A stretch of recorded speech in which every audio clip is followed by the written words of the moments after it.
A história começa em um mercado, onde o protagonista, um menino, se aproxima de uma banca de carne. Ele diz ao vendedor que a carne de porco estava pronta para ser vendida e pede os melões, insistindo que não quer nenhum pedaço de casca neles. O homem, surpreso com o pedido, pergunta se o menino estava procurando encrenca. O menino o cutuca e pergunta se o homem planeja matá-lo. O lojista, irritado, avança sobre o protagonista com uma arma na mão e fatia o menino em carne picada. Enquanto o menino ia ser atingido, ele murmura que vai tirar a vida do homem e depois usar a ginástica de rádio. Mas no final ele foi atacado novamente e encontrado morto. O homem sai rapidamente, declarando que não vai se segurar. Depois que todos partem, o garoto reaparece à distância, mencionando como foi doloroso voltar à vida. Ele verifica o primeiro corpo, pega a carteira e observa como morreu horrivelmente. Ele então pede ao sistema para aumentar seu nível. Ao verificar seu perfil, ele descobre que sua classificação de morte estava no nível C. Ele percebe que essa foi sua primeira classificação e imediatamente ativa o golpe de imortalidade para iniciantes. No entanto, ele percebe que usar o golpe consome seus pontos de habilidade. Ele se pergunta se essa era a maneira correta de usar o sistema, trocando pontos de habilidade por um domínio de conjunto de pele. 5 pontos foram gastos no golpe de imortalidade para iniciantes. E agora ele se pergunta o que os 20 pontos restantes poderiam lhe conceder. Ele pediu ao sistema para maximizar o soco da imortalidade. Enquanto o sistema processava a informação, declarou que ele estava desqualificado, e agora os pontos seriam distribuídos aleatoriamente. Ele se perguntou se isso significava que o sistema basicamente estava incentivando-o a morrer mais. No entanto, decidiu testar. Ele poderia tentar contra o açougueiro Jen, já que a Sr. Kuda Snow tinha mencionado que o açougueiro era um membro secreto de uma facção de artes marciais. Calmo sabia que não poderia deixá-lo escapar, pelo menos o açougueiro teria que matá-lo mais algumas vezes. A cena muda para uma casa antiga no meio de uma floresta, onde o açougueiro estava escrevendo uma carta para seu mestre. Ele confessa que não pôde resistir naquele dia, e matou uma criança que afirmava querer vingança pela família Cal. No entanto, ele observa que a família Cal foi apagada há meio ano, sem descendentes conhecidos restantes, o que achou suspeito.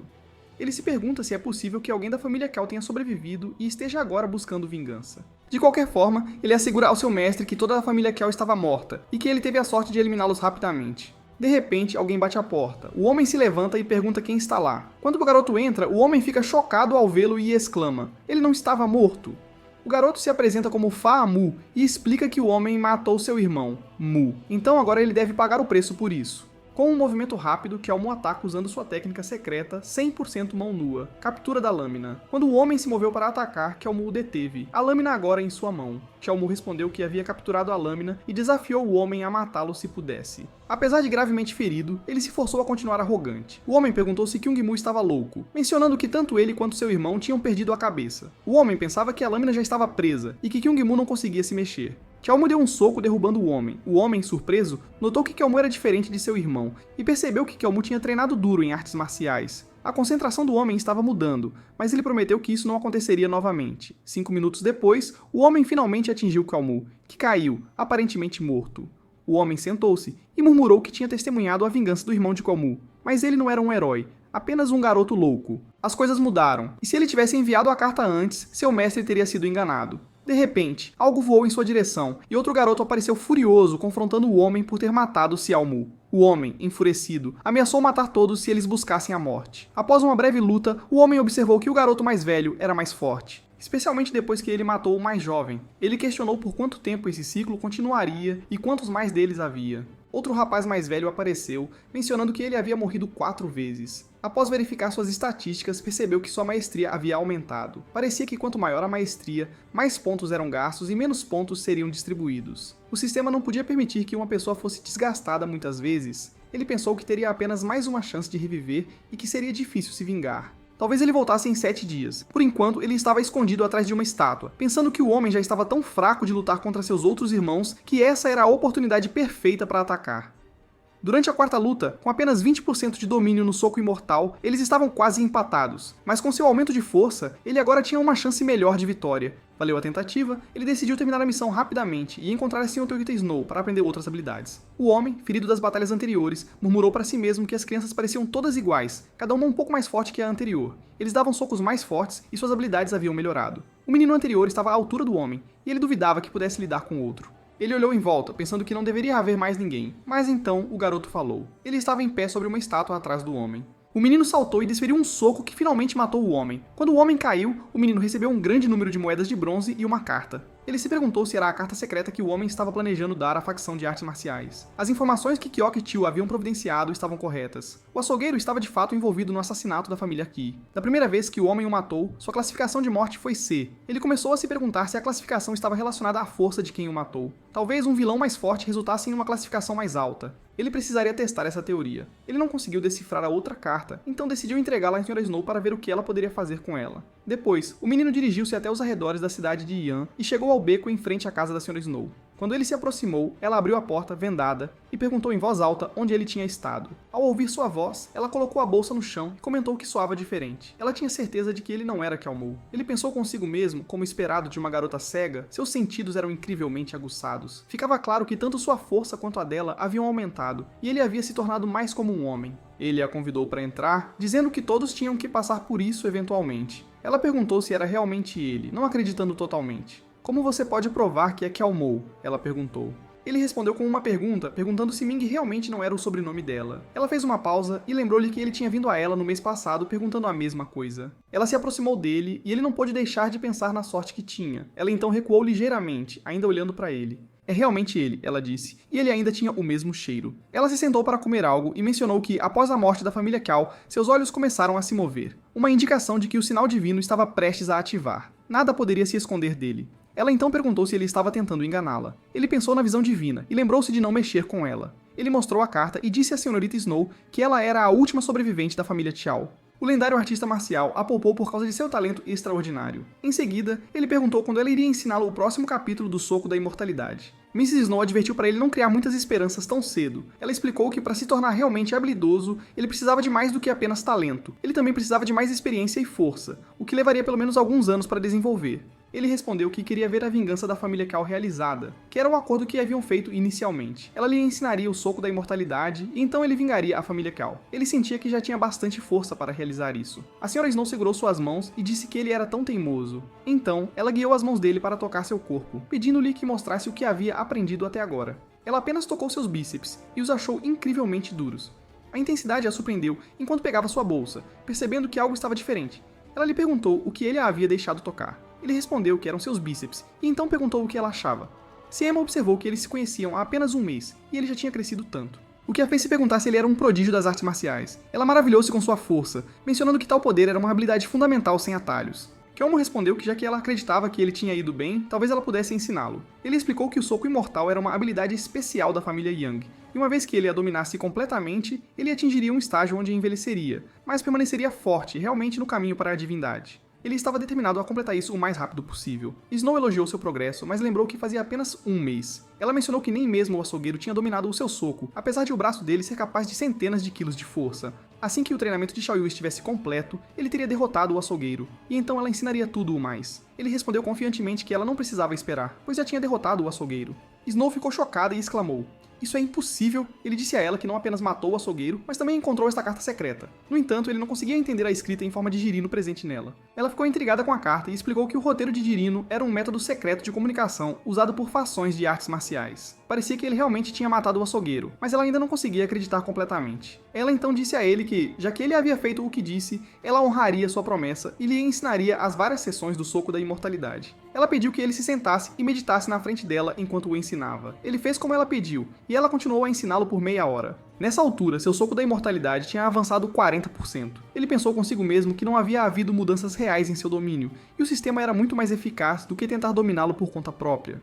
Ele percebeu que precisava encontrar inimigos mais fortes do que o açougueiro para desafiar e melhorar ainda mais. Ela então entregou-lhes um caderno, explicando que continha a chave para decifrar o script do Jirino. Ela disse-lhe para passar por ele e ler em voz alta para ela o que as letras diziam. Ele pegou do caderno pensando que ela não podia ver, mas ela rapidamente encontrou a chave sem problemas. Ele supôs que ela talvez não fosse cega. Enquanto ele lia a carta, mencionou que ela dizia que o Imperador Escarlate estava prestes a deixar a capital e que a facção de artes marciais estava planejando convocar todos os seus membros para um assassinato. Snow levantou-se, chocada, e perguntou onde a facção planejava assassinar o Imperador. Ela pressionou mais, perguntando sobre o paradeiro do Imperador e se havia mais detalhes. Ele respondeu que achava que estava faltando bastante informação e que só conseguia decifrar partes da carta. Ele não conseguia descobrir o horário ou local exato. Snow sentou-se novamente, visivelmente frustrada, perguntando-se como a facção das artes marciais ousava executar um plano assim.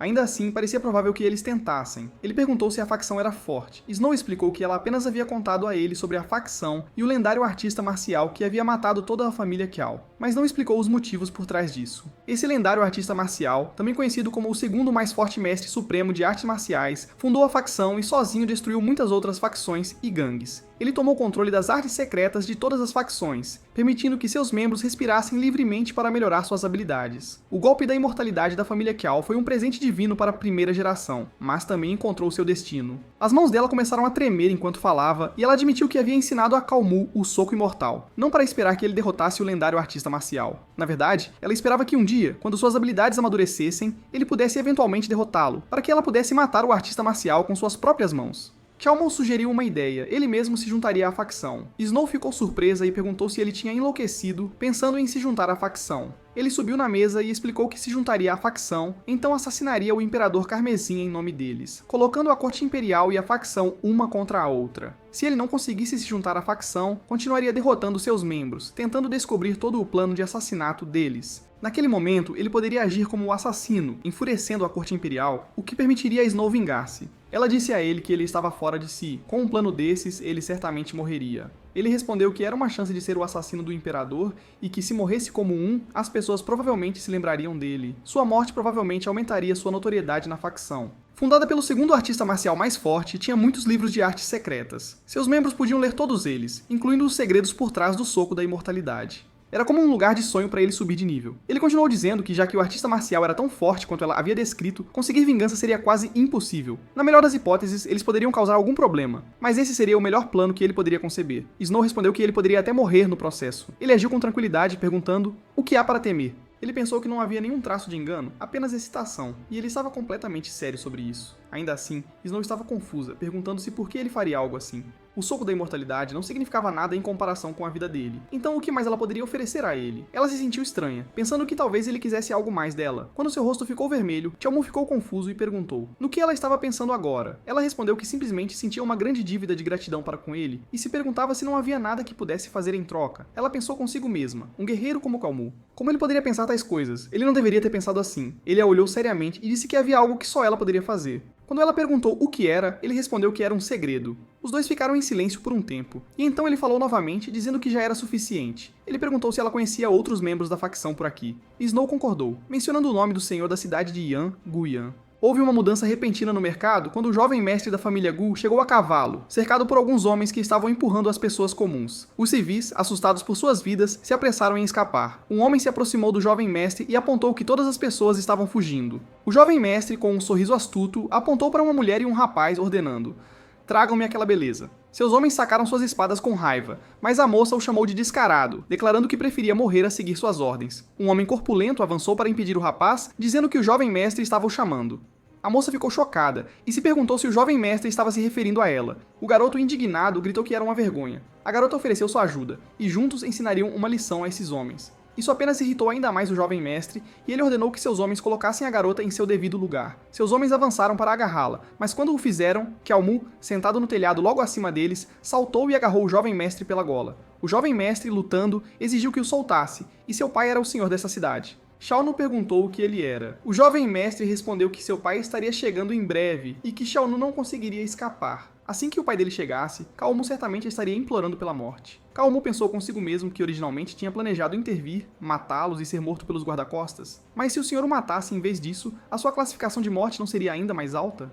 Ele notou que a classificação estimada era C+, e percebeu que essa era a primeira vez que uma notificação de classificação aparecia. Parecia que o sistema concordava com seu plano. Os homens tentaram salvar seu jovem mestre e alguém gritou perguntando por que Cao Mu estava se dando ao trabalho de ajudá-lo. Eles apontaram que o jovem mestre era tão poderoso e que Cao Mu estava apenas se metendo em problemas, então aconselharam-no a ir embora.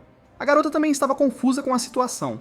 Quando os homens se aproximaram de Cao Mu, ele lhes disse para parar. O jovem mestre implorou por misericórdia, mas Cao Mu disse-lhe para não se render tão rapidamente e trazer seu pai. Finalmente Gu Yan chegou, e Cao Mu sentiu que sua presença era incrivelmente forte. Gu Yan gritou por silêncio, e Cao Mu pôde sentir o imenso poder por trás disso. Ele percebeu que Gu devia ter dominado as artes marciais a ponto de liberar tal força com um único grito.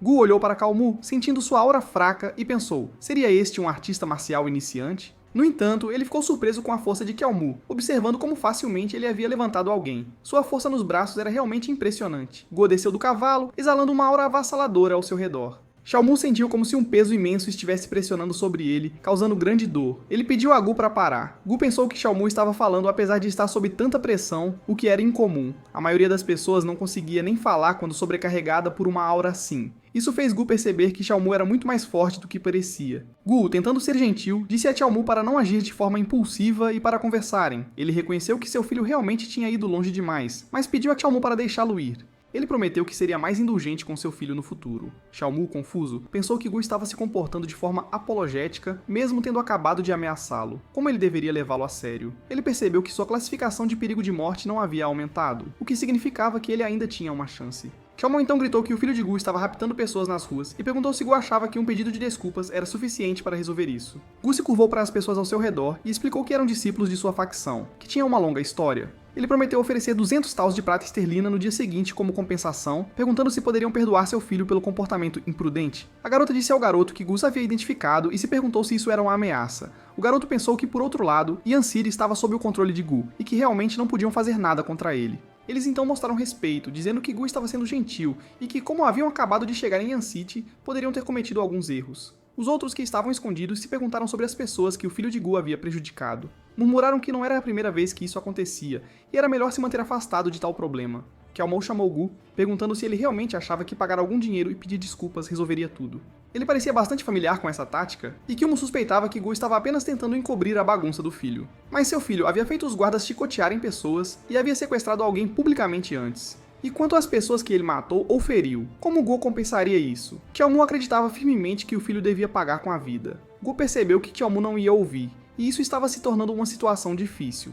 Ele perguntou o que deveria fazer para que ele libertasse seu filho. Qiaomu respondeu friamente que era simples e só libertaria seu filho quando ele estivesse morto. Uma mulher ferida explicou que Qiaomu era apenas um transeunte, mas estava disposto a lutar por justiça e sacrificar sua vida. Guo comentou que parecia não haver mais espaço para discussão. Já tinham atacado Qiaomu, mas primeiro decidiram levar o jovem mestre de volta e amarrar as mãos de Qiaomu nas costas. Apesar da dor, Kyungmu sentiu uma estranha sensação de satisfação enquanto as decorações eram colocadas. Google se aproximou dele e perguntou seu nome. Xiaomu se apresentou dizendo que ninguém o estava apoiando, então eles podiam muito bem matá-lo. Ele achava que Gu deveria simplesmente fazê-lo, afinal, pelo que ele estava esperando. Gu reconheceu que Xiaomu era um indivíduo ousado, então pediu para que o soltassem. Xiaomu não gostou disso e ficou cético em relação às palavras de Gu. Gu o elogiou, afirmando que Xiaomu definitivamente não era um homem comum. Então, ele ofereceu a Kyungmu a chance de se juntar ao seu exército e servir ao país, convidando-o a relatar-se em sua propriedade a qualquer momento. Qiaomu sentiu-se desanimado, pois seu plano não funcionou como ele esperava. Quando Guo se virou para sair, seu filho chamou por ele. Guo deu um tapa forte no filho, depois o conteve antes de ordenar aos guardas que o levassem. Enquanto eles estavam saindo, Guo disse novamente a Qiaomu que, se estivesse interessado, poderia procurá-lo a qualquer momento. Qiaomu sentiu-se completamente derrotado. As pessoas começaram a se reunir, e uma pessoa comentou que Gu Sun era mimado, mas pelo menos o próprio Gu parecia ter algum senso. Outra pessoa mencionou que o Sr. Gu era muito perdoador, e Xiaomu teve sorte de ter sido reconhecido por ele. Se ele se juntasse ao exército, sua vida estaria resolvida.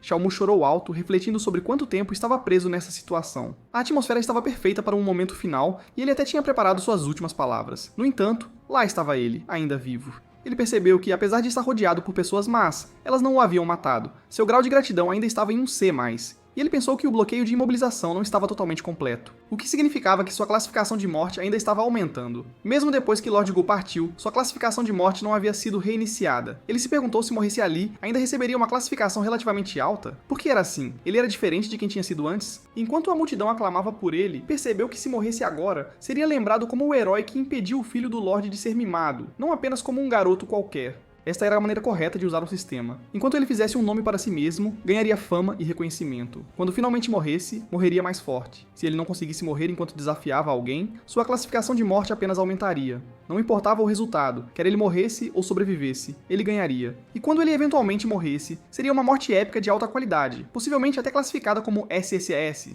Enquanto estava perdido em pensamentos, as pessoas ao seu redor o olhavam com confusão. A cena mudou para Ge, onde seu filho estava sentado perto sendo tratado. Seu filho perguntou por que Ge estava recrutando Qiaomu, em vez de lhe dar uma lição. Gu respondeu dizendo ao filho para parar de se preocupar com Qiaomu. Ele refletiu que quando Qiaomu foi capturado, as expressões nos rostos de seus homens mostraram o quanto o filho desobediente dele acumulou ódio na cidade de Yan. Se Gu tivesse matado Qiaomu na frente deles, sua imagem como um senhor benevolente teria desmoronado instantaneamente. Era muito melhor recrutar Qiaomu, conquistar a aprovação do povo e ganhar seu favor. Gu então disse ao seu filho que ele era desobediente e há muito tempo merecia uma lição. Se ele não mudasse seus modos, eventualmente se meteria em sérios problemas. Pelo próximo mês, estava estritamente proibido de sair da propriedade. Quando seu filho perguntou por quê, Gu explicou que o rei poderia visitar a cidade em breve, e manter seu filho dentro da propriedade era uma maneira de evitar que ele se matasse. Seu filho perguntou quão confiável era a fonte de Gu sobre o Imperador Carmesim. Gu se perguntou como o Imperador poderia saber tanto sobre a situação deles e ficou preocupado com que tipo de assassinos as ações do Imperador poderiam atrair. Ele então perguntou se Qiaomu aceitaria o convite de Gu para se juntar ao exército da cidade.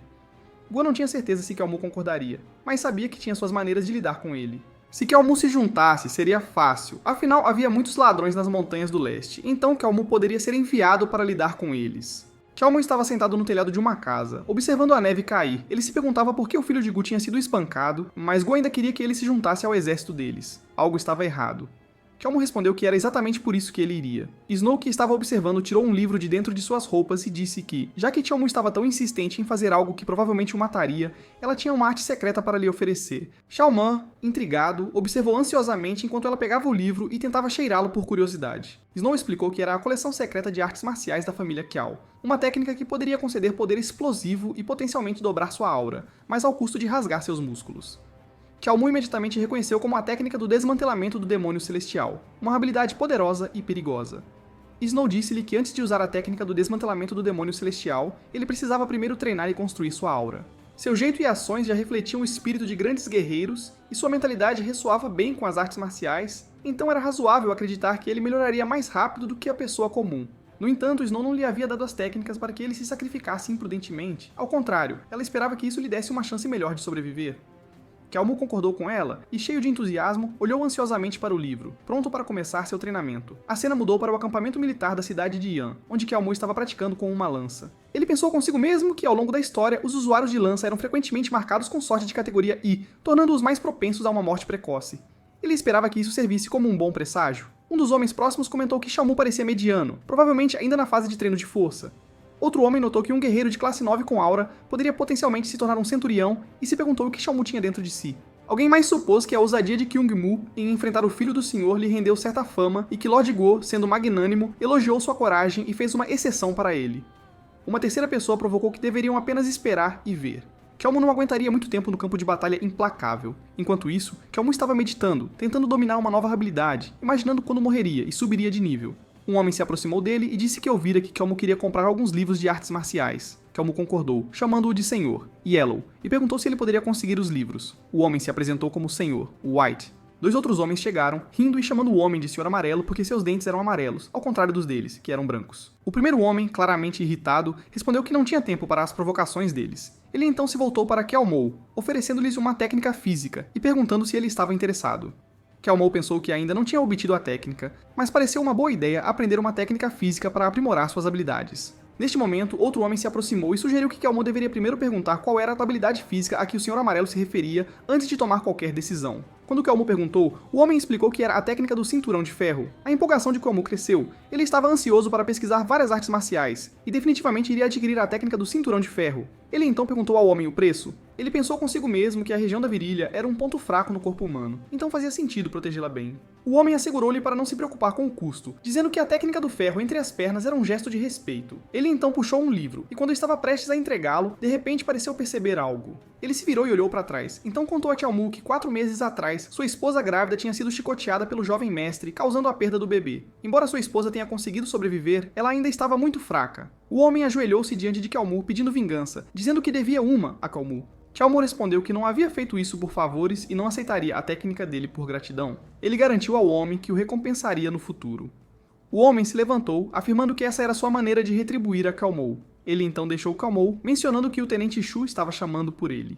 Xiaomi entrou em uma tenda para se encontrar com um homem que começou a falar urgentemente. Ele explicou que na Montanha Leste havia um homem selvagem chamado Song He, conhecido como o Rei dos Ladrões. O homem não era nada mais que um mero ladrão, mas teve a audácia de se autoproclamar rei, o que era nada menos que uma piada. O homem estava furioso ao dizer a Kyaomul que Song havia roubado prata do Tribunal Imperial, junto com inúmeros outros objetos de valor. Não havia mal que ele não cometeria. Estacionado na Montanha Leste, Song-He era responsável por centenas de crimes em apenas meio ano. Ele era extremamente lascivo e havia sequestrado muitas mulheres elegantes. Algumas das sortudas que foram sequestradas por ele conseguiram eventualmente voltar, mas as azaradas morreram em seu esconderijo, seus corpos jogados em chiqueiros. Kyaomul estava igualmente furioso e declarou que esse ladrão não era melhor que uma besta e precisava ser eliminado. Eles tinham que fazer algo sobre isso. Os homens.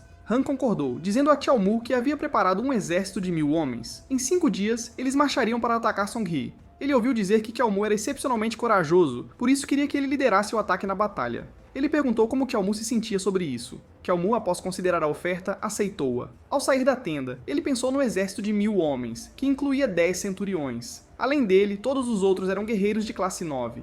No entanto, apesar de ser relativamente inexperiente, ele foi escolhido para liderar o ataque. O homem até disse que Kyaomul era contagiante, embora ele acreditasse que isso era uma razão tola. Ainda assim, deve ser parte de algum esquema elaborado por Lord Gu. Kyaomul sentiu que finalmente era sua chance de morrer e subir de nível. Ele não pôde deixar de sentir-se animado com a batalha que se aproximava. Enquanto isso, o homem o observava sair de dentro da tenda, perguntando-se se Kyaomul era simplesmente ingênuo ou realmente tão confiante em suas habilidades. Ele pensou consigo mesmo que precisava ter cuidado para não estragar as ordens dadas pelo Senhor. 5 dias depois, na montanha oriental de onde Kyaomul estava observando do penhasco, a cena muda. Um homem estava atrás dele e comentou que conhecia bem a área. Sugeriu que avançassem, já que ainda não encontraram nenhum rastro dos ladrões. Eles provavelmente estavam escondidos no vale a oeste. Acrescentou que se eles se movessem um pouco para o oeste, eles encontrariam um pequeno vale. Kyaomul concordou e disse ao homem para ser cauteloso. Ele instruiu-o que, se algo desse errado, se escondesse imediatamente atrás dele. O homem respondeu que Kyaomul era a pessoa mais gentil que ele já conhecera, e garantiu-lhe que não seria um fardo.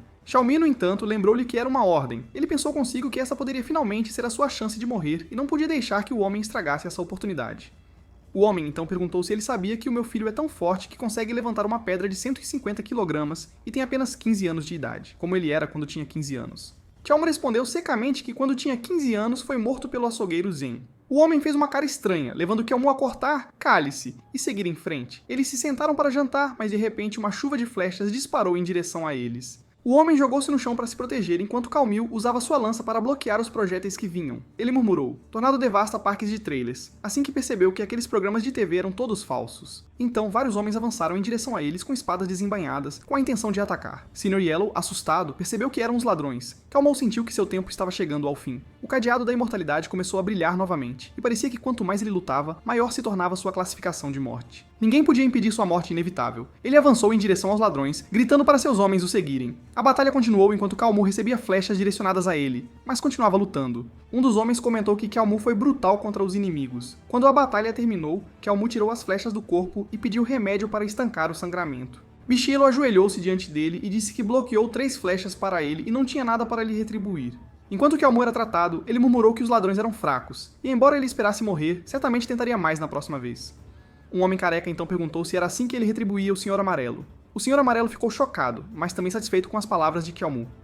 Kyaomul perguntou se eles tinham algo para lhe dar em troca. O homem careca respondeu que não o havia trazido com ele, mas prometeu dar a Xiaomu assim que voltassem à cidade. Acrescentou que um general disposto a proteger seus soldados era raro hoje em dia, e a vida da senhorita Yela estava nas mãos dele. E Xiaomu disse ao Sr. Amarelo para não se preocupar em retribuí-lo e que deveriam se concentrar em se livrar dos ladrões primeiro.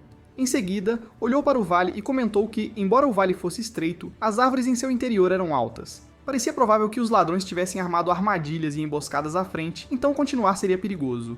Kyaomul então perguntou ao Sr. Amarelo se o vale tinha um nome. Quando o Sr. Amarelo negou, Kyaomul nomeou-o ele mesmo: o Vale da Árvore Caída. Ele pensou consigo mesmo que agora, mais do que nunca, se perguntava se esse seria o lugar onde finalmente encontraria seu fim. O Sr. Amarelo, um tanto confuso, perguntou se estavam ali para lutar ou estavam de férias. Nesse momento, o General Liu chegou a cavalo, perguntando por que Xiaomu não tinha liderado o caminho como havia sido instruído.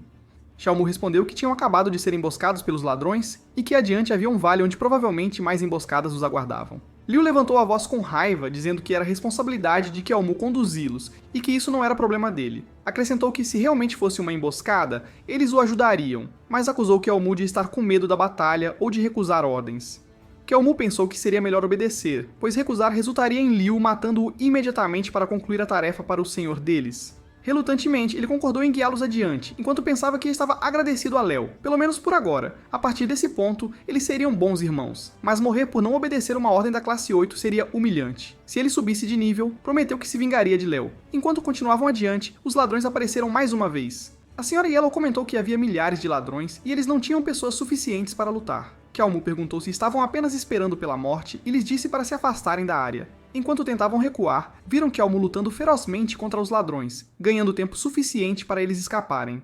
Kiao-Mu ordenou que saíssem e não voltassem, sua voz firme e autoritária. Eles estavam confusos, sem saber o que fazer. Então, o General Liu gritou do topo de um penhasco, avisando-os para não correrem ou ele mataria todos. Kiao-Mu pensou sombriamente que, se seus soldados corressem, morreriam junto com ele. Mas então, Yellow e os outros avançaram em direção aos ladrões para lutar ao lado de Kiao-Mu. Quando Yellow estava prestes a atacar, Kiao-Mu o parou, perguntando se ele queria que sua esposa se tornasse viúva e seus filhos crescessem sem pai. Amarelo, no entanto, respondeu que não deixariam Kiao-Mu morrer sozinho. Kiao-Mu avançou, determinado a matar os ladrões. Ele disse a eles para não lhe darem desculpas se não quisessem morrer. Ele será o primeiro a morrer. Ele avançou pelos ladrões, lutando ferozmente com eles. Enquanto lutava, declarou que as coisas que eles não podem fazer, ele fará. Eles não morrerão hoje, e ele morrerá por eles. Ele continuava a levar flechadas, e alguns ladrões avançaram para atacá-lo. Depois que Kiao-Mu matou um ladrão atacando sua área privada, ele recuou, misturando todos os temas, e disse-lhes para não serem covardes, desafiando-os a virem para cima dele.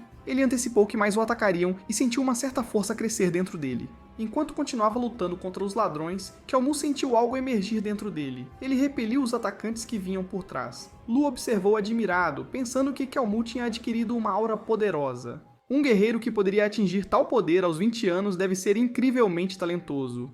Lu calculou quantos golpes mais Kiao-Mu poderia suportar antes de cair.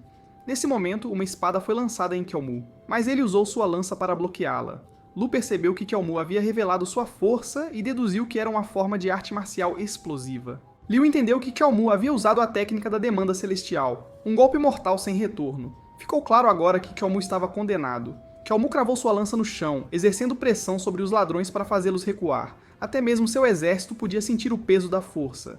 Kiao-Mu declarou que enquanto estivesse ali, ninguém ousaria cruzar sua linha.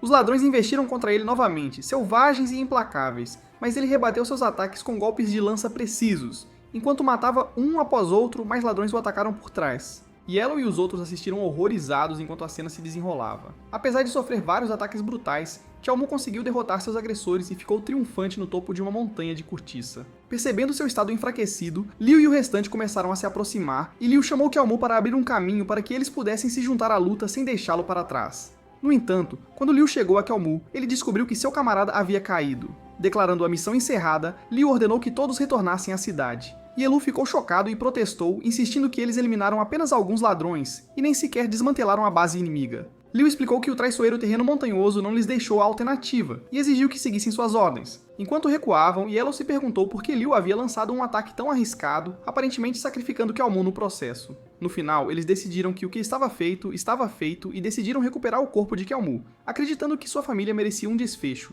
especialmente porque ele só tinha uma irmã cega. Yellow cobriu gentilmente o corpo de Kiao-Mu, rezando para que ele finalmente pudesse descansar em paz. Mas então, para espanto de todos, Kiao-Mu foi ressuscitado. Verificando suas estatísticas, ele ficou emocionado ao ver que sua classificação de morte havia alcançado a classe B, um aumento notável na maestria conquistado com apenas uma morte. Considerando que uma morte classe C pode levar 10 anos de dedicação total, ganhar uma morte classe B, que normalmente exigiria 20 anos com 150% de esforço, foi nada menos que extraordinário. Ele então se perguntou como seria a classificação de uma classe A. Ele esfaqueou uma formiga que estava subindo na árvore e pensou em como a alta qualidade trazia tantos benefícios adicionais. Agora ele teria que agradecer a Liu, que o havia matado. Liu, montando seu cavalo, comentou que estava ficando frio rapidamente. Enquanto avançavam, ele notou as palavras escritas em uma árvore por Kiao-Mu e finalmente entendeu o que significavam. Yellow explicou que era a frase Vale da Árvore Caída e que tinha sido escrita por Kiao-Mu. O homem careca começou a chorar, dizendo que Kiao-Mu suspeitava de uma emboscada antes de entrar, mas ele não podia recusar a ordem. Talvez Kiao-Mu soubesse que iria morrer. Yellow acrescentou que Kiao-Mu havia se sacrificado por aquela causa. Foi então que Liu viu um corpo sendo carregado por Yellow e os outros, e ele perguntou o que estavam carregando. Yellow começou a chorar, lamentando a perda de Kiao-Mu, referindo-se a ele como Bai e apontando para seu corpo. Quando Liu se aproximou, os pensamentos de Yellow estavam turvados de raiva e confusão. Liu explicou que Kiao-Mu havia morrido valentemente enquanto lutava contra os ladrões, e que seu corpo não deveria ser deixado exposto na selva. Ele prometeu que, ao retornarem para a cidade de Yan, ele cuidaria pessoalmente das preparações para o funeral de Xiaomu. No entanto, Yellow acreditava que tudo era culpa de Liu. Liu, por outro lado, pensava consigo mesmo que Xiaomu tinha derrotado muitos inimigos, mas todo o crédito cairia sobre Liu. Ele deveria estar agradecido por isso. Ele esperava que mais desses jovens recrutas impulsivos se juntassem ao exército. Agora que a ordem do senhor estava completa e o jovem mestre estava satisfeito, Liu pretendia deixar o cadáver para eles para descarte, talvez até receber uma promoção do senhor. Então ele pensou na irmã de Galmu, de quem agora teria que cuidar. Mas, de repente, Xiaomu, no topo da montanha, lançou sua lança com o objetivo de apunhalar Liu no pescoço e matá-lo. O exército rapidamente percebeu que estava sob ataque, e Yellow se virou para o homem careca ao seu lado e perguntou se havia visto a sombra na montanha. Ambos olharam para o corpo morto de Xiaomu e confirmaram que tinha sido uma emboscada de ladrões. Os soldados começaram a fugir, gritando que os ladrões estavam de volta, e que eram mais fortes do que antes. Xiaomu, escondido atrás de uma pedra à distância, pensou consigo que a situação estava insana. Liu era apenas um guerreiro da classe 8, e ele nem sequer tinha percebido o ataque de Xiaomu. Após experimentar uma morte de classe B, Xiaomu agora se sentia capaz de superar a classe 8. Ele também havia aprendido a controlar a técnica de desmantelamento do demônio celestial, que ele usou no momento em que soltou sua lança. O resultado foi um braço quebrado, mas não o matou. Habilidades de um tiro, autossacrificantes, foram feitas para ele. Ele até matou Liu, mas agora os soldados certamente procurariam o assassino, e Xiaomu morreria novamente. No entanto, ao observar os soldados fugindo, ele ficou furioso com suas ações, que eram completamente opostas ao que ele havia antecipado. Então, ele ouviu a voz de Yellow chamando para uma retirada, e Xiaomu pensou consigo mesmo que havia sacrificado sua vida por eles. E agora eles não o deixariam morrer em paz. Com todos gritando e acreditando que os ladrões tinham matado Liu em vez dele, ele se perguntou como poderia aumentar sua classificação. Ming-He... Enquanto isso, os ladrões ainda estavam por perto, o que era conveniente para ele. Ele os chamou, dizendo que eles apenas haviam recuado para emboscá-lo. Ele os desafiou a enfrentá-lo e aprender os segredos do treinamento da família Qiao. Ele se recusou a se render. Xiaomu percebeu que já estava meio paralisado e um alvo fácil, então seria simples para eles matá-lo agora. Mas aqueles ladrões lembraram Xiaomu de como ele havia sido morto antes e se referiram a ele como um fantasma. Um deles até perguntou: ele não morreu antes, então por que não estava ferido? Ele passou por eles rapidamente, dizendo-lhes para não terem medo, pois já estava morto e agora era o vingador de seu irmão. Um ladrão perguntou o que ele estava dizendo. Xiaomu respondeu que eles haviam matado seu irmão e ele estava ali para vingar-se. Outro ladrão virou-se para os outros e comentou: Xiaomu realmente parece mais velho e ele foi quem matou nosso capitão. O segundo ladrão duvidou, perguntando se realmente acreditavam nele, já que Xiaomu foi o primeiro a buscar suas vidas. Os ladrões começaram a fugir, implorando para que ele não os seguisse e poupasse suas vidas. Nesse momento, viram seu chefe e gritaram por ajuda, avisando que havia um fantasma atrás deles. Quando Xiaomu ouviu o rei dos ladrões, ele decidiu deixar os outros ladrões para trás e se concentrar em atacar o rei dos ladrões. Ele pensou que ser morto pelos ladrões lhe daria uma classificação de classe B, mas se fosse morto pelo rei dos ladrões, ele tinha certeza de que seria uma classificação de classe A. Ele chamou o rei dos ladrões, declarando que estava ali para vingar seu irmão. O rei dos ladrões bateu com a perna no chão e Xiaomu se perguntou se esse realmente era o terceiro rei, Song-He. A cabeça de Song-He ainda estava escondida, mas ele riu e chamou Xiaomu de guerreiro. Então ele deu um passo à frente, cumprimentando Xiaomu e se apresentando como Song-He.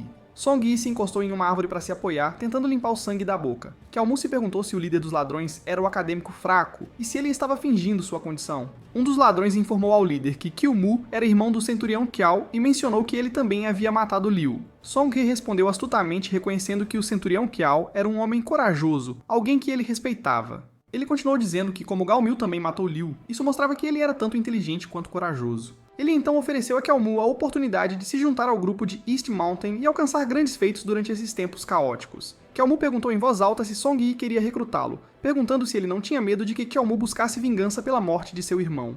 Song-He sorriu e respondeu que com toda a morte ocorrendo no mundo, era difícil distinguir o que era certo e errado. Xiaomu não pensou muito sobre essa resposta. Ele concordou que Song-He estava certo, mas então ficou enfurecido, insistindo que um grande guerreiro deveria viver sem arrependimentos. Como ele poderia desperdiçar sua vida roubando pessoas e se escondendo nas montanhas? Xiaomu acreditava que os ladrões poderiam continuar seu modo de vida, mas deveriam parar de tentar lavá-lo cerebralmente para se tornar um assassino sem mente. Ele suspeitava que eles o viam apenas como uma ferramenta para a morte, então pensou que talvez quisessem apenas matá-lo.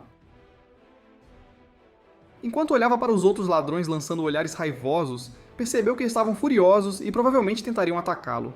Xiaomu entendeu a raiva deles. Ele sabia que eles logo o atacariam. Song-He interrompeu, dizendo a Xiaomu para parar, e então perguntou por que ele não tentou adivinhar como tantos ladrões acabaram naquele lugar. Xiaomu respondeu que os governadores da cidade de Yan eram como lobos trabalhando juntos, por isso Song-He havia escapado para lá. Ele então lembrou a Song-He que, em um momento, ele próprio já tinha sido um mendigo. Song-He refletiu, perguntando-se se os governadores eram como tigres, e admitiu que era sábio e difícil sobreviver em tempos tão caóticos. Ele explicou que a montanha servia como um refúgio seguro, construído sobre a coragem de seus guerreiros. Embora sem forma, a coragem dos guerreiros afugentou os atacantes, quebrando suas espinhas. Song Yi sorriu, desejando ser o homem que protegesse a montanha. Ele perguntou novamente a Qiao Mu se estava disposto a se juntar a ele e lutar por uma vida melhor para o povo. Qiao Mu, fazendo contato visual, recusou. Ele reconheceu que as palavras de Song Yi eram impressionantes, mas se eram um exército ou apenas um grupo de ladrões, dependia não do que diziam, mas do que faziam. Ele fez. Song Yi sugeriu que Qiao Mu viesse ver a base deles por si mesmo. Qiao Mu concordou, pensando que, mesmo que Song He estivesse recrutando-o, se ele fosse à base deles e ainda recusasse, provavelmente não o deixariam sair vivo. Ele sentia como se estivesse caminhando para a morte. Após uma caminhada de 15 minutos, eles chegaram à base. Olhando para isso, Qiao Mu comentou que parecia mais uma vila do que um covil de ladrões. Ele viu idosos e crianças lá também, então perguntou a Song He sobre eles. Song He respondeu que todas aquelas pessoas eram Horlicks. Pessoas que eles haviam encontrado e trazido para sua base para refúgio. Ele explicou que a aparência próspera de Yan City era apenas uma fachada criada pelo Lord Gu, que havia removido muitos dos idosos e fracos da cidade. No entanto, o sofrimento do povo não era culpa exclusiva do Lord Gu. Após Sua Alteza perder a guerra, a facção Escarlate ficou obcecada por buscar o favor divino, fazendo com que aqueles sob seu comando ultrapassassem os limites. Qiao Mu mencionou que já tinha ouvido falar do divino antes e pediu a Song Yi para explicar mais. Song He observou que Qiao Mu parecia usar o soco da imortalidade e era descendente da família Qiao, perguntando-se se ele nunca tinha visto o divino pessoalmente. Qiao Mu ficou animado ao perceber que Song He sabia sobre o soco da imortalidade. Ele perguntou ansiosamente se Song Yi também fazia parte da facção de artes marciais. Song Yi riu, explicando que, embora o soco da imortalidade fosse realmente único, não era apenas a facção de artes marciais que poderia reconhecer seu estilo de luta. Ele então sugeriu que continuassem a conversa em particular. Os dois entraram em uma sala isolada, onde Song Yi apontou para uma estátua, dizendo que ela representava o ser divino. Qiao Mu ficou confuso, perguntando-se se Song Yi estava se referindo à própria estátua. Song Yi balançou a cabeça e esclareceu que a estátua apenas representava alguém que treinou para se tornar um ser divino. Qiao Mu lentamente começou a entender o mundo ao seu redor. Sentia como se tivesse perdido tempo treinando como guerreiro em vez de sábio, percebendo que ainda havia uma diferença significativa de habilidade entre guerreiros e sábios. Também se perguntou se sua técnica de virilha de ferro seria eficaz em uma batalha real. Song He explicou que os seres divinos e os humanos eram da mesma raça, mas os seres divinos eram orgulhosos demais para reconhecer isso. Eles contratavam humanos para cultivar plantas divinas e reunir crentes para apoio, mas nunca abençoavam verdadeiramente as pessoas.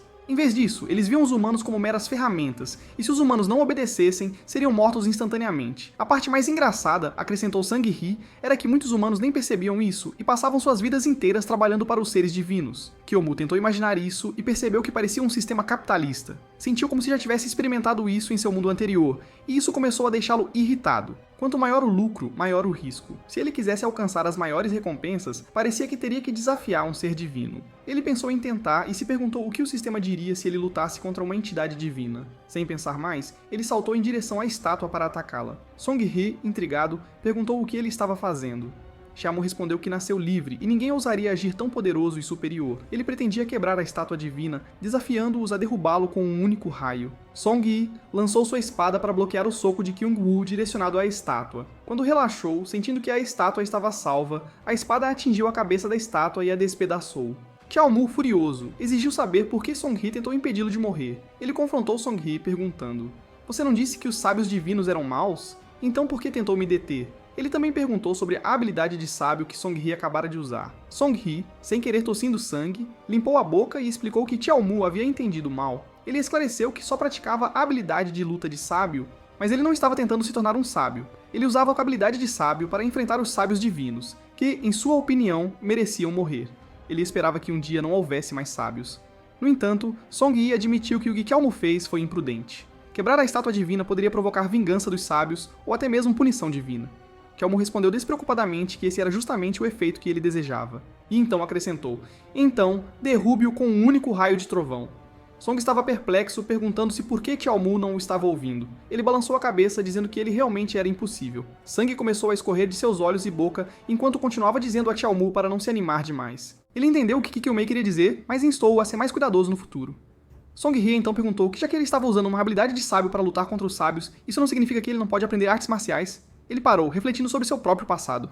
No passado, ele nunca obteve uma única habilidade de sábio, ele murmurou. Song Yi explicou que as artes marciais enfatizavam o corpo, enquanto as habilidades de sábio enfatizavam a alma. Se ele tivesse que compará-las, o sábio mais forte e o artista marcial mais forte seriam aproximadamente iguais em habilidade.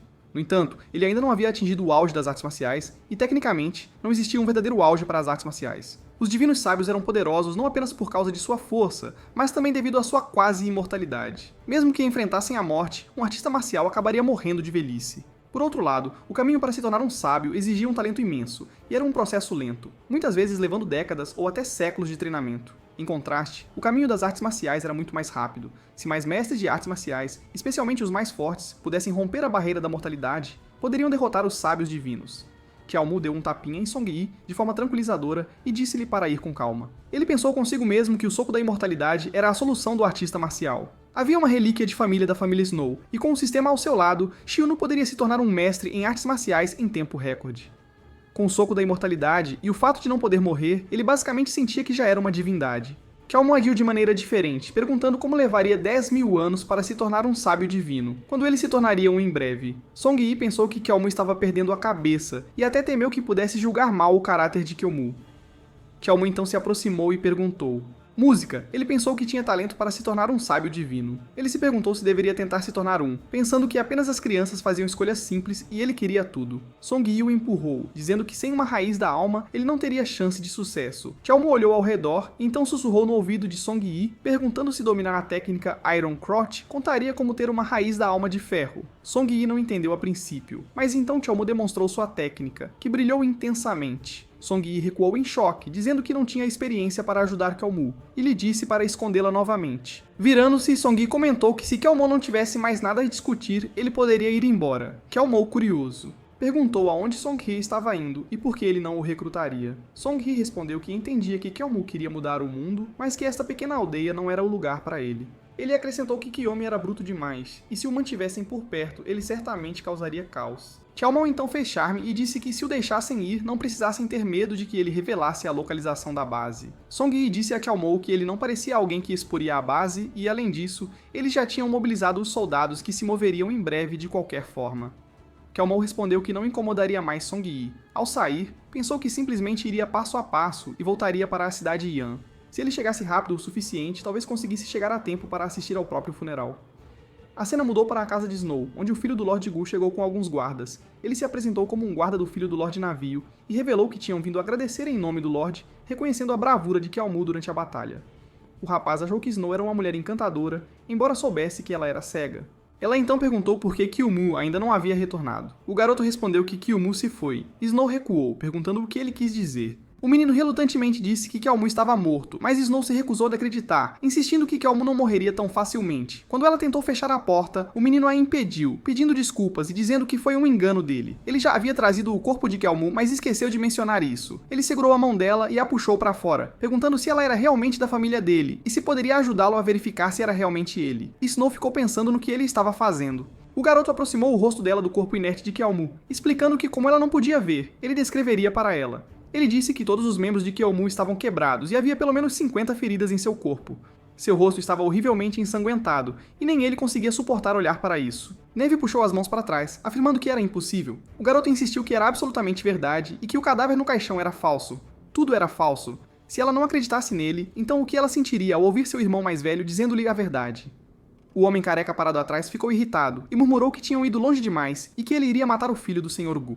Yellow interveio, impedindo-o de fazer algo precipitado. Ele disse ao homem careca para não se exaltar tanto, pois não havia nada que eles pudessem fazer agora. Tudo o que podiam fazer era se gabar por enquanto. Assim que saíssem, Amarelo e o homem careca iriam ajudar Neve a enterrar Kiao Mu, e garantiriam que ela recebesse algum dinheiro para que pudesse se virar sozinha. Dava se inclinou perto de Neve, perguntando se ela guardaria isso em segredo e se nem sequer choraria. Se esse fosse o caso, ele tinha algo mais para ela. Ele bateu palmas, sinalizando para o homem com a sopa se aproximar. O rapaz então comentou que todos diziam que Kyumi era um guerreiro valente, então agora veriam quão boa seria sua sopa de fígado. Quando a raiva de Snow começou a crescer, o rapaz ordenou que alguém a alimentasse com a sopa. Dois homens agarraram as mãos dela, enquanto o terceiro homem trouxe uma tigela perto dela, pretendendo alimentá-la. No entanto, Yellow interrompeu, afirmando que a sopa estava deliciosa enquanto a alcançava. O jovem mestre o chutou e exigiu saber como ele ousava roubar a comida. O homem careca apoiou Yellow, explicando que eles eram soldados de Kiao Mu, e que Yellow era um pouco distraído e tendia a comer tudo. Então, ele pediu ao jovem mestre para não se ofender. Yellow cuspiu a sopa e o jovem mestre perguntou se ele tinha terminado de brincar. Nesse momento, Kiao Mu apareceu, escondendo o rosto, e comentou que a sopa tinha um cheiro incrível.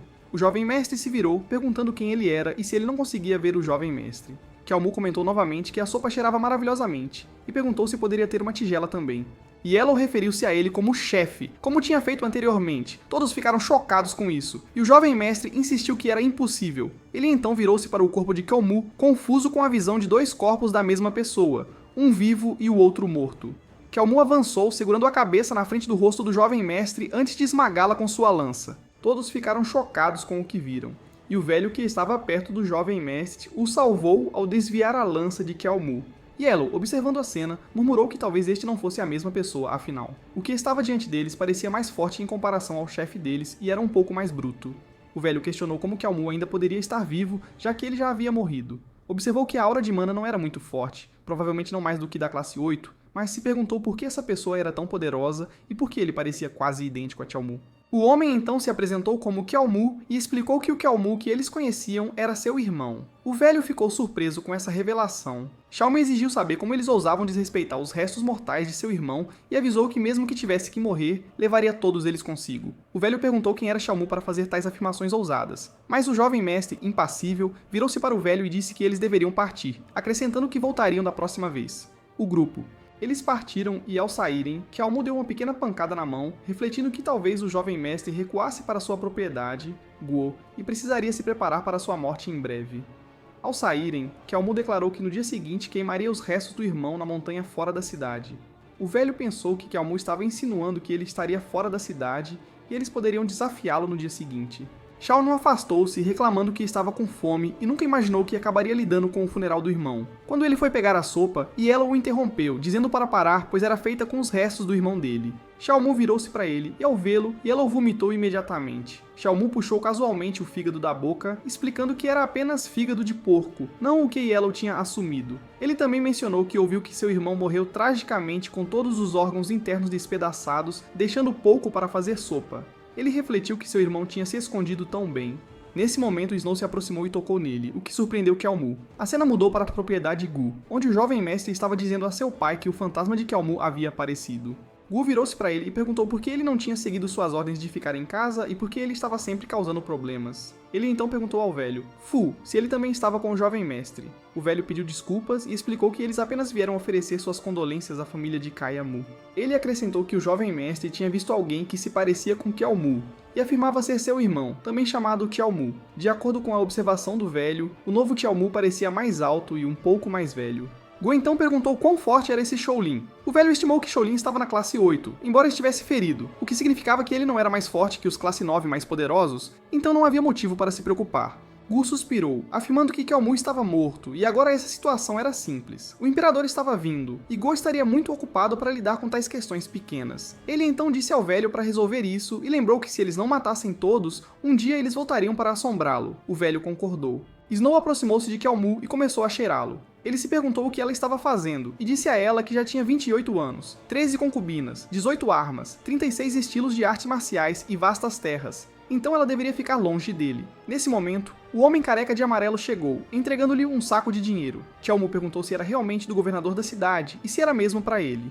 Amarelo hesitou antes de concordar, e Kiaomu entendeu que era realmente o dinheiro dela. Ele então devolveu o dinheiro, dizendo que não havia necessidade disso e que não se importava com esse tipo de dinheiro do governador. O homem careca então ofereceu a Kiaomu seu livro de artes marciais, explicando que se ele não queria o dinheiro, deveria levar o livro. Ele lembrou a Kiaomu da promessa que havia feito, que se retornasse a Yan City em segurança, daria a Kiaomu o guia de artes marciais como forma de gratidão. Xiaomu aceitou o livro, pensando que era apenas mais um guia de habilidades básicas, mas que deveria aprender no entanto. Quando os dois homens partiram, Xiaomu disse a Snow que frequentemente tinha ouvido falar dela pelo irmão. Ele mencionou que duelaria até a morte com o senhor no dia seguinte, e esperava que ela partisse em breve para não ser afetada pela batalha. Ela continuou a cheirá-lo, e ele comentou que ela estava brincando com fogo. Acrescentou que dominava a técnica do ferro nos genitais, então ela deveria considerar se realmente poderia lidar com ele.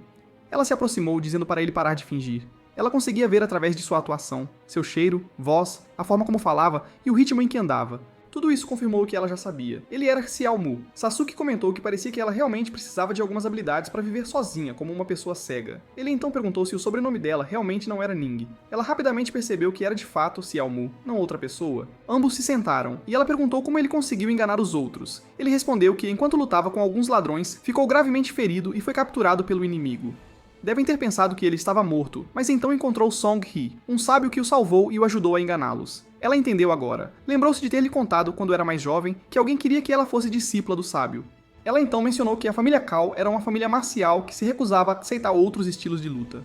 Perguntou se ele reconhecia os sábios agora. Ela se levantou com a ajuda de sua bengala, declarando que ela mesma poderia ser uma sábia. Ele respondeu repetindo a história familiar de que a família dela havia morrido e ela estava em busca de vingança. Ela ficou diante dele e explicou que todos na cidade estavam sob o controle do Lorde, um guerreiro de classe 6 com vários milhares de homens sob seu comando. Ela ouviu que ele tinha avançado recentemente para a classe 8 e perdido a maior parte de sua aura devido à técnica de desmantelamento do demônio celestial. Ela acrescentou que ele não venceria e pediu que ele parasse e a deixasse assumir. Ele se perguntou em voz alta se ela estava tentando roubar seu desejo de morte. Ela percebeu então que, embora almejasse vingança, não tinha força para realizá-la. Ela ofereceu-lhe sua técnica para que ele pudesse lutar por ela, embora não fosse capaz de ver o desfecho. Ela sabia que se não desse tudo de si, não haveria chance de sucesso. Então, decidiu que deixaria a cidade de Yan no dia seguinte para buscar o caminho de um sábio. Ela pediu para ele não prosseguir com sua luta contra Lord Gu, mesmo que ele quase tivesse morrido por ela. Ela não tinha nada a oferecer em troca. Ela decidiu dar a ele a técnica de força interior Ripple, uma técnica poderosa que podia projetar várias visões de força interior e empilhá-las, criando uma explosão de poder além de seu potencial normal. Ele ficou empolgado ao ouvir sobre isso. Snow continuou, explicando que era a técnica secreta suprema da família Kiao e seu último livro remanescente de técnicas secretas. Kiao Mu ficou emocionado ao ver isso, lágrimas brotando enquanto ele pegava o livro de... Ela se perguntou o que estava acontecendo com ele e disse que ele não precisava reagir assim. Ele concordou, admitindo que não esperava tal promessa e que eram palavras que ele ansiava ouvir. Ela se perguntou o que ele queria dizer com isso. Depois de um momento, ele cerrou o punho e disse a ela que agora ambos tinham um caminho a seguir. Ele iria abrir seu próprio caminho e não desistiria até alcançar seu objetivo. Ela fez uma pausa antes de dizer que esperaria por ele no templo fora da cidade por 7 dias. Se ele não aparecesse, ela deixou a frase no ar, mas então acrescentou que quando ele viesse, eles viajariam juntos. Ele partiu pensando que estava se enterrando, e era uma sensação estranha e libertadora. Ele carregava as cinzas de Kyumu e refletia sobre como Kyumu o havia deixado completamente sozinho no mundo. Como poderia viver agora? O velho da propriedade Yan estava observando de longe, chorando. Assim que ele se preparou para atacar, Kyumu jogou as cinzas nos olhos do velho, e o velho exclamou que aquelas cinzas eram do seu irmão. Kyaomu respondeu que eles estavam trabalhando em equipe. Então, sem hesitar, ele esfaqueou o velho, pensando que parecia que o sistema reconheceu suas ações e que ele teria que se esforçar mais. O velho, enfurecido, gritou que Kyaomu era apenas um garoto da classe 8 e que até um cego poderia derrotá-lo. Ele atacou e jogou Kyaomu de um penhasco. Enquanto ele, Kyaomu até agradeceu a ele. O velho observou que Kyaomu tinha ousado se levantar contra o senhor, e estava claro qual seria o resultado para ele. Quando ele se virou para sair, viu Kyaomu mais maduro parado ali, sorrindo e perguntando como o homem ousou atacar a família Kiao. O velho ficou ligeiramente surpreso, mas respondeu mencionando que, felizmente, havia chegado cedo o suficiente para não enfrentá-lo. Kyaomu então se aproximou com a técnica de desmantelamento do demônio celestial e desferiu um poderoso chute no velho. O velho reconheceu a técnica e, com um sorriso cínico, perguntou se toda a família Kiao tinha um desejo de morte. Mesmo com a técnica, Kyaomu não passava de uma classe 8 e seria facilmente morto por ele. Ele o matou rapidamente e jogou seu corpo no penhasco, certo de que aquilo era o fim. No entanto, Kiyomi voltou carregando o corpo de Sakura e cumprimentou o velho, que ficou chocado. Sakura falou dizendo que eles haviam se encontrado novamente, o que causou muitas perguntas na mente do velho. Kiyomi era um fantasma, um irmão, um Ele se perguntou se ainda estava consciente. Seu estômago doía por causa do golpe anterior desferido por Kyaomu, confirmando que não havia sido uma ilusão. Sakura se preparou para atacar, e o velho, incrédulo, perguntou se Kyaomu achava que podia vibrar o ar para escapar. Ele estava testando a resiliência mental do velho. Sem hesitação, Sakura lançou um ataque usando a técnica celestial de desmantelamento do demônio mais uma vez, visando atingir o velho.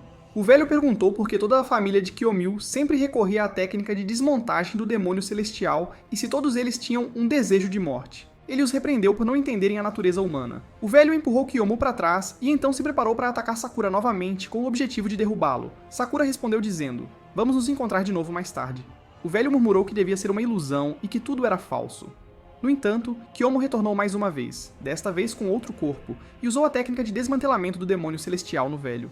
O velho gritou para ele parar de mexer com ele e atacou Kyaomu repetidamente. Kyaomu pensou consigo mesmo que o velho era realmente um mestre. Ser morto por ele aumentaria sua classificação para C, e haveria recompensas abundantes. Mas, infelizmente, sua última morte havia baixado sua pontuação para D. Parecia que o sistema tinha percebido seu padrão de acumular mortes. O velho que havia quebrado a lança de Qiao-Mu em seu primeiro encontro o empurrou para trás novamente. Qiao-Mu percebeu que, como o velho não lhe era mais útil e havia deixado claro que estava determinado a matá-lo, ele decidiu cravar a ponta afiada de sua lança no velho. Você não vai mais poupá-lo, declarou Qiao-Mu. Mesmo enquanto o velho cuspia sangue, ele jogou Qiao-Mu no penhasco mais uma vez, murmurando que não importava se eles eram a mesma pessoa ou um fantasma, ele sempre o caçaria. Mais uma vez, Kyuumi voltou, dessa vez com outro corpo, e agarrou o velho por trás. Minhas mortes foram atualizadas, ele disse com um sorriso frio. Kyuumi pegou o velho e pulou, segurando-o firmemente. O velho implorou para ser solto, lutando desesperadamente para se libertar, mas Xiaomu o capturou com um aperto firme, dizendo: mesmo sem minhas mãos, você ainda tem meus pés, para impedi-lo de escapar. O velho, ficando mais fraco e sonolento, podia sentir que estava perdendo a consciência. Pouco antes de atingir o chão, ele viu mais 4 corpos mortos de Xiaomu e percebeu que havia mais nessa situação do que pensava inicialmente. Quando caíram no chão, os lobos, percebendo o festim iminente, pareciam achar que era uma bênção dos céus, comida caindo do céu. O velho morreu e Qiao-Mu, agora com um novo corpo, declarou que a missão estava cumprida. Ao verificar suas estatísticas, ele franziu a testa em confusão. Sua classificação ainda era apenas D e suas habilidades mal haviam melhorado. Ele meditou, usando seu poder para se concentrar. Ele percebeu que estava apenas no meio da classe 8 e ainda não conseguia manipular sua aura à vontade. Quanto maior a classe, mais difícil se tornava avançar. De repente, uma notificação do sistema apareceu, revelando que sua recompensa oculta havia sido ativada, a habilidade de escolher seu ponto de surgimento. Ele estava exultante percebendo que essa nova habilidade lhe permitiria surgir em locais onde seus inimigos não esperariam, oferecendo-lhe mais oportunidades. Com uma habilidade tão valiosa, ele decidiu testá-la e dirigir-se à propriedade do Lorde. Mas primeiro precisaria voltar à cidade, trocar de roupa e garantir que o Lorde pagasse por seus problemas. A cena muda para a cozinha da mansão Gu, onde pessoas estavam desfrutando sua sopa. De repente, Raimu atravessou a janela, mencionando que tinha sido revivido muitas vezes, mas nunca celebrado. Agora, no entanto, ele tinha a chance de comer algo gostoso.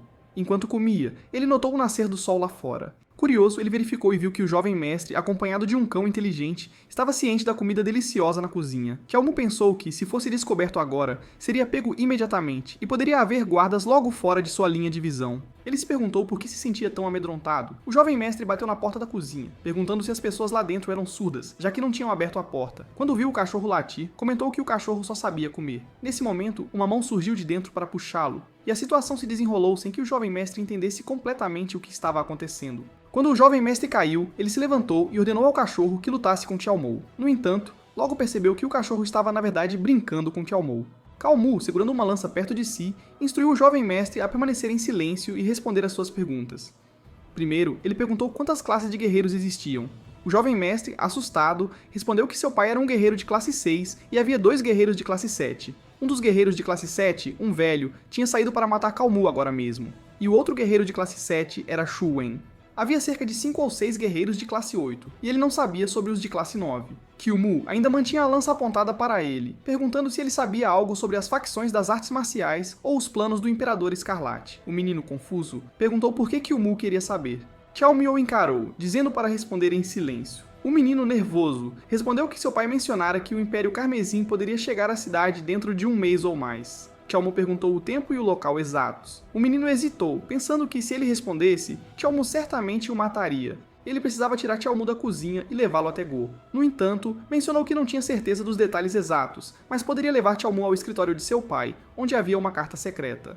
Qiao-Mu entendeu que o garoto estava tentando levá-lo ao Lorde, e, embora estivesse preocupado que o garoto pudesse não agir, ele não iria deixá-lo escapulir facilmente. Ele acusou o garoto de tentar enganá-lo e ameaçou matá-lo ali mesmo, planejando ir sozinho encontrar a carta secreta. Enquanto Qiao-Mu olhava para ele, o garoto, tremendo de medo, falou rapidamente, dizendo que não só poderia levar Qiao-Mu a carta, mas também sabia onde seu pai escondia o manual para a técnica suprema. O menino prometeu dar os dois a Xiaomu se ele poupasse sua vida.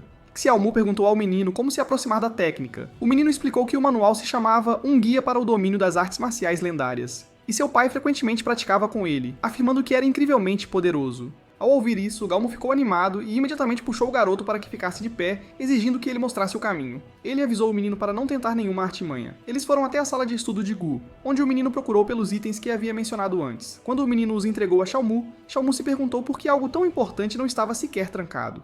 O menino respondeu que ninguém ousava entrar na sala de estudo sem a permissão de Gu, exceto ele. Zhou-Mu verificou os itens e, ao examinar o manual, percebeu que ele não se concentrava nas técnicas ou na respiração, mas sim em cultivar técnicas místicas, praticar a intuição e antecipar movimentos. Ele não entendeu nada disso, então apontou a lança para o garoto, perguntando por que o livro era tão fino e se era realmente o manual completo. O garoto, claramente nervoso, sugeriu que o restante poderia estar no quarto proibido de seu pai, pedindo a Qiao-Mu que fosse com ele. Qiao-Mu o alertou para não enganá-lo. O menino concordou relutantemente, e eles saíram juntos da sala de estudos. Enquanto caminhavam, o menino pensou consigo mesmo que Qiao-Mu estava seguindo de perto. Ele sabia que, se tentasse algo, Qiao-Mu certamente o mataria. Ele não conseguia ver a expressão do menino, mas suspeitava que ainda poderia haver uma maneira de se livrar dele. Sua única esperança era que seu pai e Shu Wen pudessem salvá-lo. Só eles tinham o poder de protegê-lo e a toda a cidade. Qiao-Mu estava dobrando a mão para trás, impulsionando-a para a frente. Enquanto o menino pensava que desde que seu pai não estivesse na sala de estudos e ele conseguisse chegar à sala proibida, certamente estaria salvo. Nesse momento ele viu Zhou Wen passando. Ao notar o menino, Zhou Wen fez uma reverência em respeito. O rosto do menino mudou para uma expressão diferente, e Shu Wen rapidamente percebeu que algo estava errado. Ele olhou entre o menino e Qiao-Mu. O menino percebeu que Shu Wen entendeu o que ele estava tentando comunicar. No entanto, Shu Wen respondeu: "Não tente flertar comigo." Ele já tinha 40 anos, era casado e não estava interessado em homens. A menos que, é claro, você queira que ele conte aos outros sobre seu plano. Com um movimento rápido, Qiao-Mu esfaqueou o garoto, fazendo-o tossir sangue. Ele então provocou Zhu Wen, pedindo-lhe para salvar o garoto. O menino caiu de joelhos, e Zhu Wen imediatamente o reconheceu como um assassino. Sem hesitar, Zhu Wen correu para atacar Kyung-Mu. Mas justo quando ele estava prestes a agir, Qiao-Mu empurrou o garoto em direção a Zhu Wen. De repente, Qiao-Mu virou-se e viu Guo ali parado. Ao ver Guo encarando-o, Qiao-Mu entendeu que Guo finalmente estava tomando uma atitude. Guo avançou contra ele, e Qiao-Mu sabia que não conseguiria bloquear. Com uma explosão de energia, ele atravessou a parede e caiu do lado de fora. Sangue escorreu de sua boca e ele chamou Guo, pedindo que o matasse se pudesse. Guo correu para atacar novamente, mas Qiao-Mu conseguiu escapar, criando alguma distância entre eles. Ele percebeu que havia dominado a técnica do casulo do sino dourado, e era por isso que Guo não conseguiria matá-lo tão facilmente. Guo o golpeou, exigindo saber por que Qiao-Mu havia matado seu filho. Qiao-Mu respondeu: "Se o mal não fosse punido, então os céus eram tendenciosos. Se o céu quer punir, ele será seu instrumento." Com um movimento rápido, Qiao-Mu fez Guo cair no chão. Quando se preparava para atacar, Guo rapidamente pulou para trás para escapar. Qiao-Mu atacou novamente, mas Guo desviou mais uma vez. Ele então bloqueou outro golpe, avisando Qiao-Mu que se ele morresse, Guo penduraria seu corpo do lado de fora do portão da cidade por 10 dias como um tributo ao seu filho. Guo socou Qiao-Mu, lançando-o contra a parede. Pessoas se reuniram para assistir a cena se desenrolar. Qiao-Mu, gravemente ferido e cuspindo sangue, murmurou: "Deixe-o morrer agora." Guo, cheio de fúria, levantou a espada e cortou Qiao-Mu, quebrando suas mãos. Jie Wen comentou que o senhor odiava a força bruta e aqueles que o desafiavam imprudentemente, e agora ele pretendia destruir cada parte de Qiao-Mu, usando vários métodos para impedir que ele morresse. Guo declarou que, a seguir, ele miraria nas pernas de Qiao-Mu. Ao atacar, Qiao-Mu cambaleou para trás ferido. Ele percebeu que Guo não planejava matá-lo ainda. Ele queria apenas torturá-lo, e Qiao-Mu se recusou a satisfazer o desejo de Guo por sofrimento. No meio de sua dor, Qiao-Mu murmurou: "Um sopro rápido de cavalaria concede 1000 milhas de luz rápida e valente." Guo, aparentemente de bom humor, zombou e se preparou para atacar novamente, ridicularizando Qiao-Mu por se atrever a compor um poema em tal situação difícil. Xiaomu fechou a distância entre eles usando a técnica de desmantelamento do demônio celestial. Hu pensou que Xiaomu tinha escondido essa habilidade. Enquanto Xiaomu se lançava nele, Hu se afastou, percebendo que Xiaomu estava tentando escapar. Ele rapidamente atingiu a cabeça de Qiao-Mu com um golpe bem colocado, derrubando-o, e Qiao-Mu desmaiou, seu corpo caindo para dentro. Gu Wen observou incrédulo, perguntando se não era Qiao-Mu o teimoso? Enfurecido, Gu cravou sua espada no chão e gritou de frustração. Havia tantas pessoas aqui e ainda assim deixaram Qiao-Mu escapar. Ele ordenou aos seus soldados: "Vamos para a família Qiao e não poupem ninguém." Os soldados concordaram e começaram a partir. Antes que pudessem ir, Wu virou-se para Shu Wen e ordenou: "Vá e encontre Qiao-Mu. Pelo menos tragam de volta o cadáver dele." Shu Wen concordou relutantemente. A cena então muda para o rio fora da cidade, onde Song He, o líder de uma quadrilha de ladrões, viajava com sua equipe. Enquanto se moviam ao longo da margem do rio, perceberam o corpo sem vida de Qiao-Mu flutuando na água. Song He imediatamente ordenou aos seus homens: "Tirem-no do rio rapidamente." 3 dias se passaram desde o incidente, e o heróico assassinato do jovem mestre Guo tinha se espalhado por toda a cidade. Quase todos estavam esperando e rezando pela sobrevivência de Qiao-Mu. Snow ouviu a notícia e pensou consigo mesma que, enquanto Qiao-Mu tivesse a ajuda do sábio da última vez, ele ficaria bem. Kyaomu acordou, ainda em seu próprio corpo, percebendo que não tinha morrido. Sua cabeça girava de tontura e sentia uma dor intensa por causa dos ferimentos. Olhando ao redor, viu um grupo de pessoas por perto. Song-He ficou emocionado enquanto falava, dizendo a Kyaomu que tinha ouvido falar de suas ações heróicas pelos moradores. Ele considerava seu dever salvar um herói como Kyaomu e disse para não agradecê-lo. Quando Kyung-Moo tentou se levantar para falar, Sang-Hee o impediu, pedindo-lhe que se deitasse novamente. Ele disse que entendia a condição de Kyung-Moo. Kyung-Moo perguntou-se o que Sang-Hee queria dizer com isso, mas o homem insistiu em ajudá-lo a se recuperar totalmente, mostrando sua sinceridade. Sang-Hee então perguntou se Kyung-Moo estava se sentindo bem. Kyung-Moo respondeu: "Apenas desista de me salvar." Sang-Hee, perdido em pensamentos, percebeu que Kyung-Moo provavelmente sentia que não havia maneira de se recuperar e não queria se tornar um fardo para os outros. Mesmo diante da morte, Kyung-Moo pensava nos outros, o que só o fazia mais heróico aos olhos de Song-Hee. Song-Hee segurou a mão ferida de Kyung-Moo, causando-lhe dor, e disse-lhe que sabia que doía, mas para não desistir. Ele prometeu que nunca deixaria um herói morrer na sua frente. Enquanto houvesse esperança, Kyaomu poderia sobreviver. Depois de um momento, ele soltou a mão de Kyaomu e Kyaomu sentiu como se seu espírito estivesse se desprendendo do corpo. Naquele momento, ele desejou uma maneira de escapar da tortura e rezou a Deus por libertação. Song-Hee, observando Kyung-Moo de perto, se perguntou por que sua condição havia piorado. Ele pediu a Kyung-Moo que se mantivesse forte, mas após mais 2 dias, Kyung-Moo finalmente faleceu naquele corpo. Song-Hee e os outros choraram amargamente por ele. A uma curta distância da aldeia, Song-Hee foi convocado e verificou seu próprio status. Ele viu que sua classificação de morte havia aumentado para B+, e suas outras estatísticas também haviam subido. Ele pensou que, embora tivesse falhado em salvar Kyaomu, o aumento de sua classificação mostrava que seu destino estava selado. Ele considerou isso um negócio não tão ruim. Focado em si mesmo, Song-Hee notou o aparecimento de um ciclone em seu dungeon. Ele percebeu que havia avançado de um guerreiro de classe média 8 para um de classe alta 7. A série de revives fez com que se sentisse como se tivesse passado décadas aprimorando suas habilidades, incluindo seu entendimento de um guia para o domínio das artes marciais lendárias. O que também tinha melhorado. Seu crescimento tinha sido incrivelmente eficiente. De repente, ele ouviu sons de folhas atrás dele nos arbustos. Eram os ladrões. Song se levantou para se aproximar e perguntou quem eram. O ladrão falou dizendo: "Ele se parece com Kyaomu."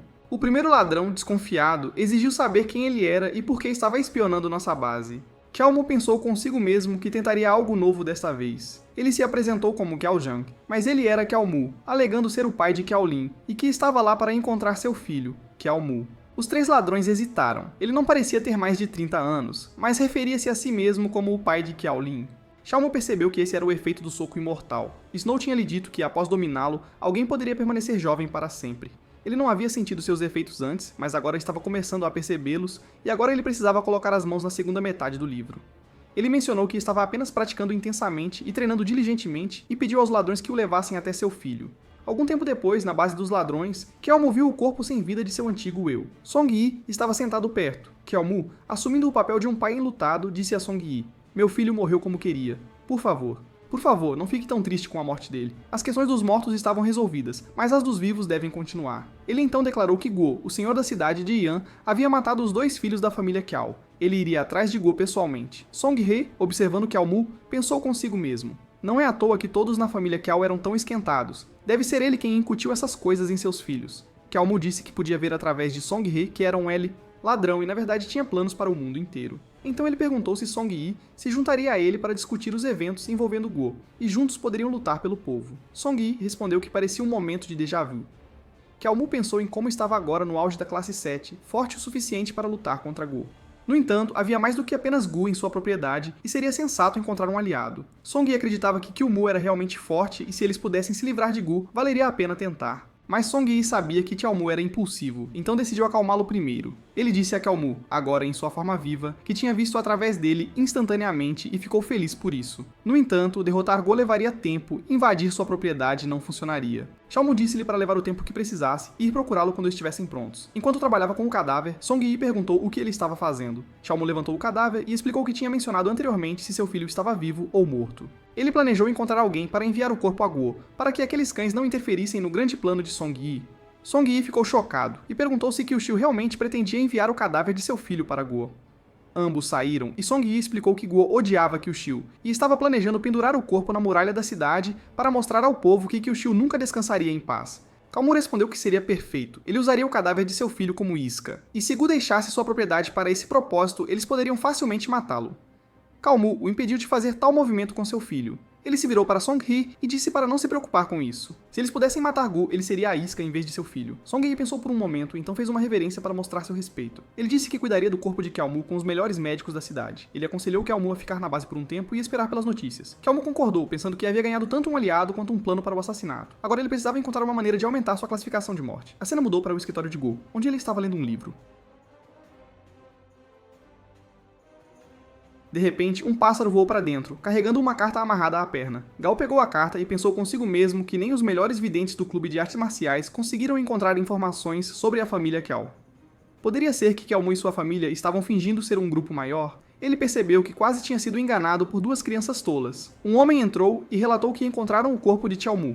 Um médico na cidade de Panshan havia descoberto o corpo no rio e os notificou imediatamente. Gu perguntou onde estava o cadáver, ansioso para vê-lo por si mesmo. Ao ver o corpo, ele confirmou que era realmente Kiao-mu. O homem acrescentou que ouviu que Kiao-mu morreu dolorosamente na casa do médico. Gu ordenou-lhe que investigasse o médico e disse que ele mesmo penduraria o corpo de Kiao-mu na muralha da cidade no dia seguinte. No dia seguinte, o portão principal da cidade estava fechado e nenhum forasteiro podia entrar. De longe, Guo-mu olhou e comentou que Guo estava tão vigilante, fechando toda a cidade apenas para pendurar um corpo. Ele estava tão preocupado que outro membro da família Kiao pudesse aparecer na multidão, parecia que ele já tinha feito planos. Xiaomu lembrou-se da conversa com Song-hee na noite anterior, quando revisaram o mapa da cidade de Yan.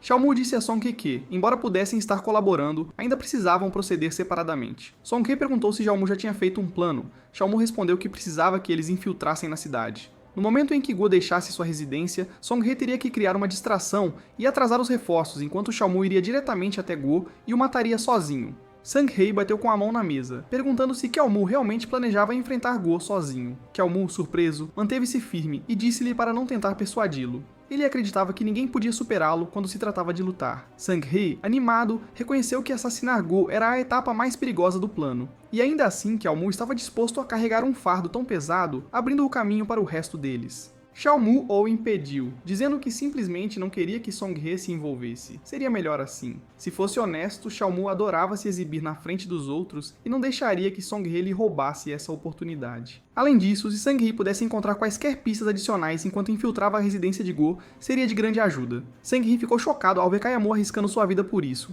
e percebeu que ele era mais impulsivo do que o próprio Kaya-mu.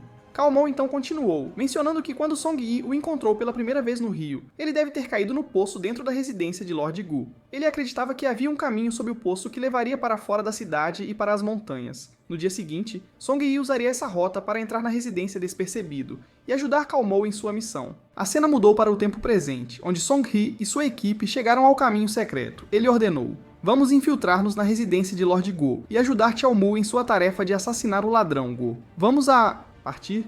Enquanto isso, Como ficou perto de um penhasco e pensou consigo mesmo olhando para o tempo, Sang-hee já deve ter encontrado o caminho secreto. É hora de ele avançar? Ele estava a uma grande altura, e se caísse dali, certamente morreria. Mas então, sem hesitar, ele saltou, gritando para o sistema transportá-lo para o ponto de resposta designado.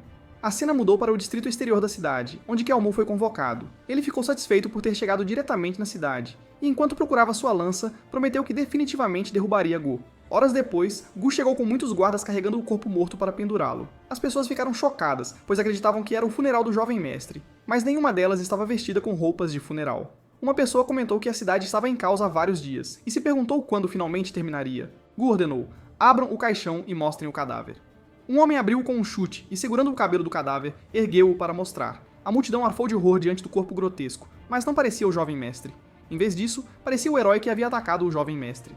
Alguém lembrou de ter ouvido a história no dia anterior sobre como uma pessoa chamada Xiaomu tinha invadido a residência do Sr. Gu. Um homem sussurrou que aquilo não era um cortejo fúnebre, mas uma operação, um ato hediondo que Gu estava realizando, que representava uma ameaça para todos ali. Ele temia que mesmo que houvesse pessoas capazes e corajosas no futuro, elas talvez não ousassem se levantar contra Gu. Outro homem argumentou: "Como podem chamar Xiaomu de herói quando ele invadiu a residência do senhor em plena luz do dia e cometeu assassinato? Tais ações devem ser tratadas de acordo com a lei do Imperador Carmesim, e sua execução foi merecida." Um menino que estava no fundo falou perguntando: "Mas o jovem mestre fez a mesma coisa. Por que ninguém está dizendo que o que o jovem mestre fez também foi contra a lei?" Outro garoto falou dizendo que pessoas estavam morrendo de fome por toda a cidade de Yan, mas o senhor não fez nada para ajudar. "Se estamos falando sobre a lei", ele disse, "Gu deveria ser o primeiro a ser executado." O homem que ouviu isso ficou furioso e chamou os garotos de mendigos vergonhosos. Como se atrevem a falar sobre a lei e insultar o senhor? Ele ordenou que as pessoas batessem nos meninos. Enquanto eram espancados, os meninos gritavam que expulsar civis famintos e fechar a cidade por vingança mesquinha havia feito os preços dos alimentos dispararem. O karma certamente alcançará os funcionários e mercadores corruptos, eles gritaram. O homem zombou, alegando que se estavam morrendo de fome, era culpa deles mesmos. Por que não trabalhavam mais para ganhar dinheiro? Ele provocou. Não importa o quanto ele tenha passado fome, o cheiro de pobreza de lugares como as Torres Fragrância de Primavera apenas vai empestear a cidade. É melhor que camponeses como ele morram cedo e renasçam como cães como aquele Kiaomu. De repente, Kiaomu, agora em seu próprio corpo, apareceu, cortando o cabelo e avançando com sua lança. As pessoas que estavam batendo nos meninos agora se voltaram contra o homem, chamando-o de comerciante maligno. O homem, agora com medo, chamou Go por ajuda. Um dos guardas informou a Go. Parece que alguém estava causando tumulto por lá. Go dispensou, dizendo... Ignore-os. São apenas um bando de camponeses. Amanhã vamos capturar alguns deles e matá-los para dar o exemplo. A lança foi lançada em sua direção, e antes que ele pudesse reagir, ela o atingiu, derrubando-o do cavalo. Os guardas rapidamente o cercaram, gritando que houve uma tentativa de assassinato e que precisavam proteger seu senhor. Gu percebeu o quão por pouco ele havia escapado. Se ele tivesse sido um pouco mais lento, a lança teria perfurado sua cabeça. Kiaomu se aproximou, emanando um poder avassalador, e confrontou Gu. Ele assassinou minha família e exibiu seus corpos ao público, ele disse. Um ódio tão profundo, a família Kiao deve fazê-lo pagar 1000 vezes. Guo ficou chocado ao vê-lo e se perguntou como era possível que Kiaomu estivesse vivo. Não pode ser, ele murmurou. Kiaomu sorriu e disse que era o pai dele. Os olhos de Guo se arregalaram de incredulidade. Há mais membros da família Kiao? Ele disse atordoado. Quantos deles havia? E o que isso significava? A família Kiao não existia. A facção das artes marciais mentiu para mim. Então ele ordenou que seus homens fossem matar Kiaomu. Sem hesitar, Hyunmu desafiou-os dizendo... Venham com tudo e não se contenham. Ele golpeou a espada com a mão, forçando o homem a recuar. Outro atacante se aproximou por trás, mas com incrível velocidade. Ele se afastou e usou a espada para derrotá-lo. Vários arqueiros dispararam flechas em sua direção, mas ele girou sua lança para se defender. Os guardas levantaram seus escudos para detê-lo, mas sua força era esmagadora, e ele quebrou suas defesas com um único golpe. Os espectadores se perguntavam quem era esse monstro, já que ele